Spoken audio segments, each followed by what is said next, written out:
Hi everyone! In this video, we're going to practice using the mass number equation. This equation represents the fact that the mass number of an atom is equal to its number of protons plus its number of neutrons. Let's use the mass number equation to answer the following question. How many neutrons are in an isotope of sodium with the following notation? To answer this question, we'll first need to rearrange our mass number equation to solve for the number of neutrons. Pause the video and take a moment to try this for yourself. The rearranged equation is as follows.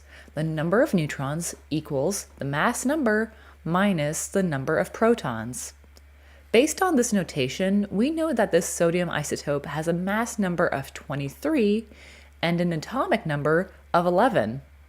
If we subtract the atomic number, 11, from the mass number, 23, we're left with 12, which is the number of neutrons in this sodium isotope. Okay, more practice. This time with an isotope of platinum.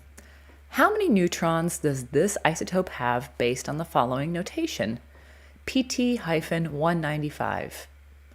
Again, we'll need to use the rearranged mass number equation to solve for the number of neutrons. This particular notation provides the chemical symbol of platinum and its mass number. We can look up platinum on the periodic table to find its atomic number, which is 78, meaning that every platinum atom has 78 protons.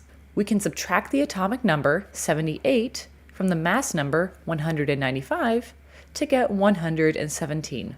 So, this isotope of platinum has 117 neutrons.